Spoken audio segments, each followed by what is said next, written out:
Pemirsa, jika sebelumnya para pasangan calon dan tim sukses percaya diri akan memenangkan Pilpres satu putaran, namun kini sebulan jelang hari pemilihan ada yang berbeda. Kabarnya para pasangan calon dan tim sukses menjalin komunikasi dengan pihak lain untuk menjajaki koalisi lanjutan di Pilpres 2024.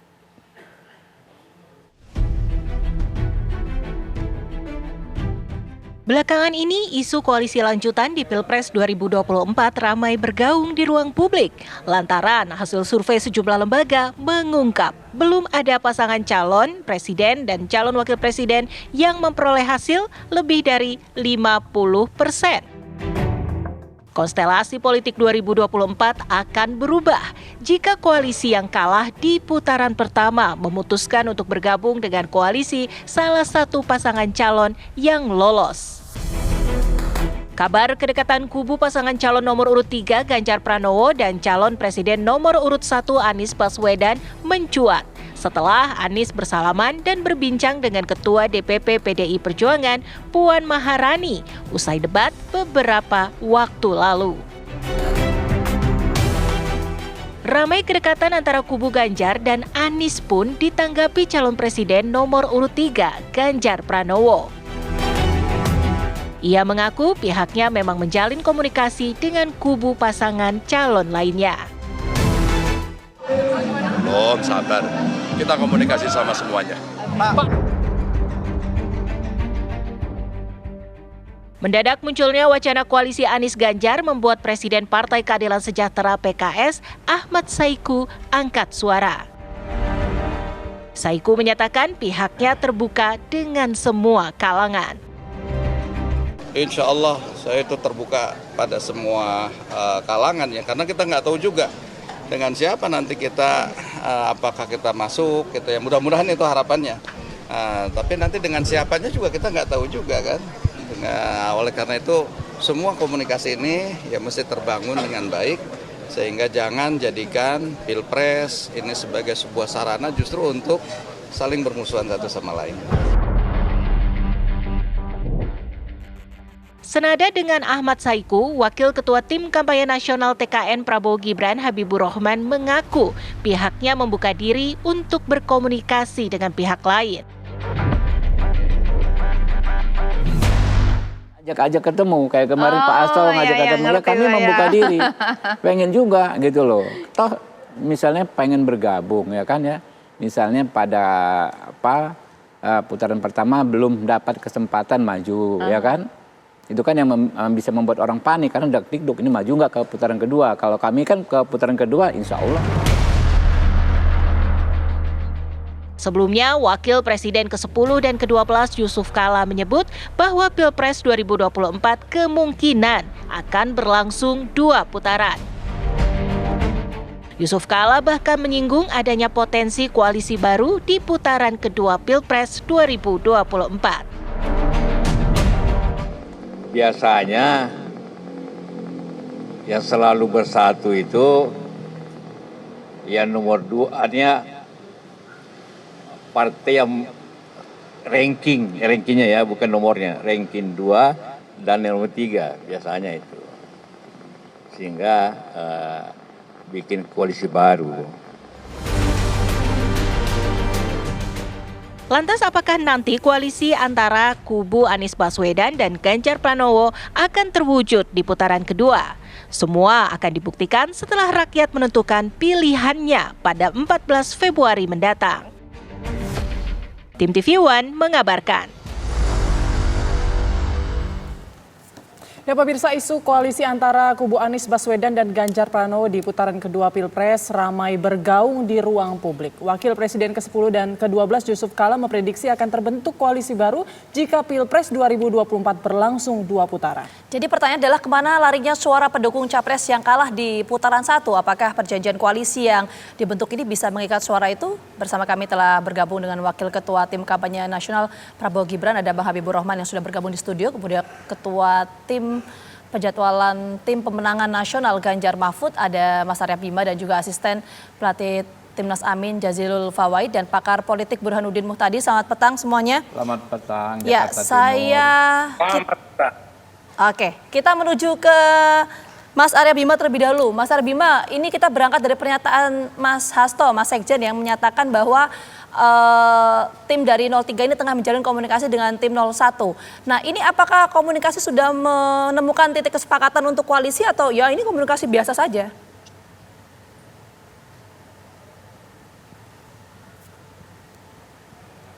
Mas Arya, boleh di-unmute dulu? Di-unmute dulu, Mas Arya, kami belum bisa mendengar suara Mas Arya. Halo. Oke, Ya, silakan. mengenai halo. Ya, silakan Mas Arya, sudah terdengar. Halo? Oke.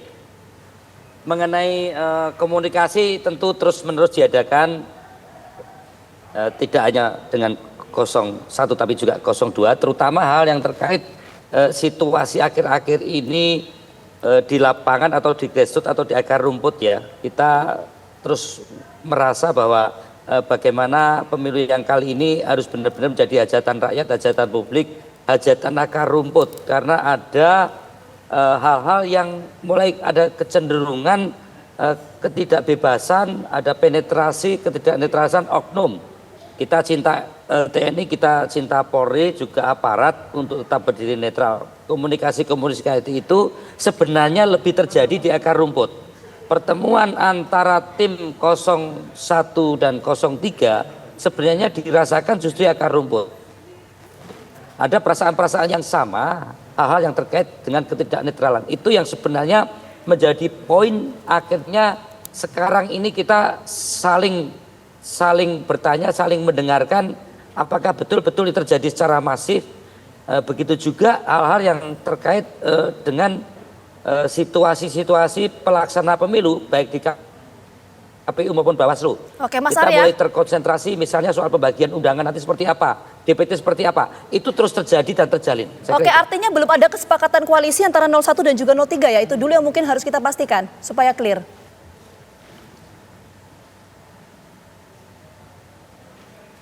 Kalau mengenai putaran kedua kita masih sama-sama yakin ada target maksimal, target optimal dan target minimal. Antara 01 dan 03 dan mungkin juga 02 masih sama-sama yakin bahwa pemilu berjalan satu putaran. Oke. Untuk hal yang terkait komitmen putaran kedua, kita masih menginginkan pemilu damai ini berlaku jujur dan adil, dengan catatan jujur dan adil itu akan berdampak pada pemilu damai kalau netralitas aparat dan pelaksana daripada pelaksana pemilu ini benar-benar fair, saya kira itu. Oke, kalau Gus Jazil sendiri Gus, yakin satu putaran atau saat ini juga tengah menjalin komunikasi nih terkait Pilpres putaran kedua? Ya tentu kalau keyakinan kita harus tempatkan pada keyakinan yang optimal untuk menang satu putaran. Tapi kita harus bersikap realistis dan rasional. Saya setuju dengan apa yang disampaikan Pak Bimo tadi bahwa di lapangan kita menemukan hal yang sama tentang adanya kecurangan, intimidasi dari aparatur, dari ketidaknetralan yang ada itu kita hadapi. Oke. Bahwa kemudian publik membuat persepsi bahwa 01 atau pasangan nomor 1 dan nomor 3 lebih dekat, itu ya karena pertama memang dua-duanya akhirnya tidak bersama Pak Jokowi. Yang kedua, publik juga melihat ketika debat di mana pasangan nomor 1 dan nomor 3 itu seakan-akan memiliki visi yang sama dan menghajar pasangan nomor 2, kira-kira begitu. Oke, Gus Jazil. Sehingga anggapan publik yang di bawah itu 01 dan 03 itu punya kedekatan visi kira-kira begitu. Nah, dan di bawah kemudian membuat semacam jejaring untuk menghadapi apa yang disebut dengan kecurangan. Oke, Gus Jazil, kalau kita dengarkan bersama ini intinya 03 sama 01 ini sama-sama merasakan dalam tanda kutip ini terintimidasi begitu ya. Nah, kemudian hubungan atau kedekatan antara 01 03 ini apakah nanti akan dibikin formal menjadi koalisi begitu kalau misalnya putaran kedua akan terjadi? Mungkin momentumnya sampai hari ini belum. Kita harus menghargai juga Pak Bimo yang kemudian bersama-sama kita untuk menang, kira-kira begitu. Jadi jangan menganggap misalkan pasangan 3, pasangan yang sudah tidak akan masuk di putaran kedua begitu. Nah, tapi kita menghargai semua upaya, dan upaya itu juga harus sesuai dengan prosedur jurdil, luber dan jurdil, tidak ada tekanan dari pihak yang lain. Oleh sebab itu, bagi kami pasangan 01 terbuka komunikasi dengan siapapun, namun momentumnya kita sesuaikan dengan tahapan-tahapan yang ada. Hari ini tahapan kami di pasangan Amin fokus untuk bekerja maksimal. Dan fokus untuk mendapatkan perolehan suara yang paling tinggi. Dan alhamdulillah dari hasil survei yang ada, pasangan Amin trennya terus naik. Ini membuat kita berbahagia. Sementara pasangan nomor 3 kan dianggap ada tren penurunan dan nomor 2 stagnan. Tapi itu kan anggapan survei. Karena apa? Karena yang terpenting adalah yang ada di lapangan. Oleh sebab itu kami meminta kepada seluruh jajaran relawan Amin, kita maksimalkan. Mau 1, mau 2 putaran, kita pemenangnya. Amin pemenangnya, itu penting. Oke Gus Jazil. Artinya ini belum ada kesepakatan atau deal soal koalisi ya. Saya mau ke Bang Habib kalau gitu. Bang Habib, kalau 01, 03 saat ini tengah menjalin komunikasi, kalau 02 apakah juga tengah membangun komunikasi juga dengan 01, 03 atau seperti apa? Tentu paslon 2 juga terus menjalin komunikasi dengan paslon 1 dan 3. Tadi soal apa yang dirasakan pelanggaran atau kecurangan, kami pun merasakan hal yang sama ya. Banyak terjadi pelanggaran-pelanggaran yang diduga menguntungkan pihak lain dan merugikan kami. Jadi tiga-tiganya sama, kita sama-sama merasa dicurangi. Karena itu dalam konteks kecurangan kami juga mendorong kita bentuk semacam tim koordinasi bersama ya, karena kan kita sama-sama tidak ingin ada yang dicurangi. Yang kedua ya, soal peluang untuk 1 putaran atau 2 putaran ya, atau tadi kan di tema kita diskusi hari ini kan bagaimana di putaran kedua. Kalau kami sih ya, yang hitung-hitungannya tentu kita juga berkonsentrasi apabila terjadi 1 putaran. Karena penting juga ketika 1 putaran setelahnya kita juga penting tetap membangun komunikasi dengan paslon 1 dan 3.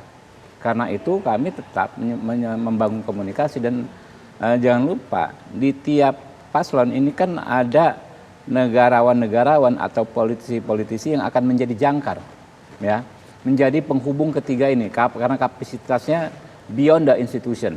Misalnya di paslon 3 ada Bu Mega.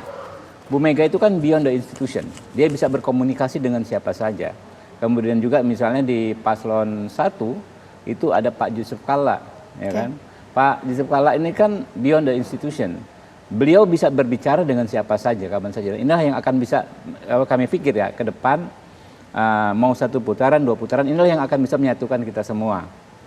Jadi kalau kami target 1 putaran tentu ya sangat realistis bagi kami. Survei kami nggak stagnan, tapi terus melambung dan meroket ya. Tapi 02 tetap bangun komunikasi dengan 01 dan juga 03. Ya, karena itu intinya gini, ya, Bang Habib ya. Mbak Vita, setelah tanggal 14, apapun yang terjadi, apakah nanti lanjut 2 putaran, ataukah yang paling mungkin, yang sangat mungkin adalah 1 putaran dengan pemenangnya paslon nomor 2, yang paling rasional, itu kan. Kami tetap punya simulasi, punya skenario bagaimana kita bersatu sebagai bangsa setelah tanggal 14. Jangan lagi kita terpecah belah dan lain sebagainya. Setelah tanggal 14 kita kembali bersatu. Kita bangun negara ini, kita bangun negeri ini, kita bangun bangsa ini ke depannya bersama-sama. Oke, artinya komunikasi ini terus terjalin. Ya, nanti kita akan coba bahas. Ini nampaknya mungkin para politisi masih malu-malu untuk mengungkapkan komunikasi yang ada di balik layarnya. Tapi nanti kita tanya ke Mas Burhan. Kalau ini semua masih meyakini 1 putaran, tapi komunikasi tengah terjalin, apa yang bisa dibaca dari sini? Kita akan bahas usai jeda, tetap bersama kami.